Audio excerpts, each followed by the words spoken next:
სპორტის ახალი ამბები. კახა გელაშვილთან ერთად რადიო იმედის ეთერში. ეთერში რადიო იმედის მორიგი სპორტული გამოშვება გუშინ მანჩესტერში, ბარსელონასა და პარიზში ადგილობრივი საფეხბურთო კლუბების მანჩესტერ იუნაიტედის, ბარსელონასა და პარი სენ-ჟერმენის გულშემატკივრები საყვარელი გუნდების გაჩემპიონობას აღნიშნავდნენ. ყველაზე ხანმოკლე ზეიმი, ასე ვთქვათ, საფრანგეთის დედაქალაქში ჩატარდა, სადაც მხოლოდ 5 წუთი იზეიმეს პარიზელებმა, მას შემდეგ რაც PSG-ს კაპიტანმა თიაგო სილვამ და ვიცე-კაპიტანმა მამადუ სახომ ტროკადეროს მოედანზე თავზემოთ აღმართეს თასი. გულშემატკივრებმა პეტარდების სროლა დაიწყეს, პოლიციას ძალის გამოყენება მოუწია მათ დასაწყნარებლად. შედეგად პარი სენ-ჟერმენის მოთამაშეებს დროზე ადრე მოუწიათ საზეიმო პოდიუმის დატოვება, ასევე გაუქმდა სპეციალური საღამოს დანიშნული აღლუმი მდინარე სენაზე. რობერტო მანჩინი მანჩესტერ სიტის მთავარი მწვრთნელი სპორტიდან გაათავისუფლეს, ასეთი ინფორმაცია განჩნდა გუშინ გვიან ღამით კლუბის ოფიციალურ ვებგვერდზე. მაქსიმალური მონდომების მიუხედავად კლუბმა ვერ მოახერხა ამ სეზონისთვის დასახული ამოცანების შესრულება. გამონაკლისია მხოლოდ ჩემპიონთა ლიგის საგზურის მოპოვება. ამასთან დაკავშირებით კლუბმა მიიღო ახალი მწვრთნელის მოძიების გადაწყვეტილება, წერია სიტის ოფიციალურ ვებგვერდზე.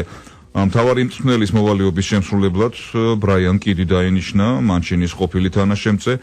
კიდი დარჩენილ ორ შეხვედრაში, ერთ-ერთი შეხვედრა დღეს გაიმართება და ასევე ზაფხულში ამერიკაში დაგეგმილ ტურნეში უხელმძღვანელებს მანჩესტერ სიტის. მანჩინი, რომელიც 48 წლის გახლავთ, 2009 წელს შეუდგა დეკემბერში მარკიუზის შემდეგ მანჩესტერ სიტის და დღემდე 3 ტიტული მოაგებინა გუნდს, ინგლისის ჩემპიონატი 2012 წელს, ასევე ინგლისის სუპერთასი გასულ წელს, 2 წლის წინ კი ინგლისის თასი წელს.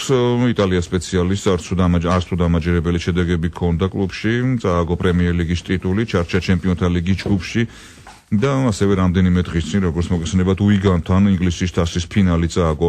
მანჩინის პოსტზე ერთ-ერთ მთავარ კანდიდატად მალაგას ჩილელი დამრიგებელი მანუელ პელეგრინი მოიაზრება. დღეს ინგლისის ჩემპიონატში ბოლოს წინა 37 ტურის 2 მატჩი გაიმართება, დასრულდება ამით 2 ტური. არსენალი უიგანს, ხოლო რედინგი მანჩესტერ სიტის უმასპინძლებს.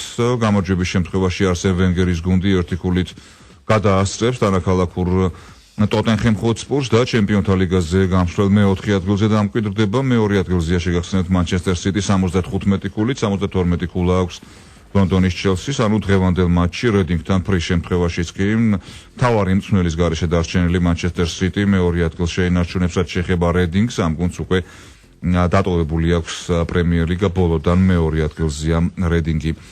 რადიო იმედის მომდევნო სპორტულ გამოშვებას 1 საათში მოისმენთ.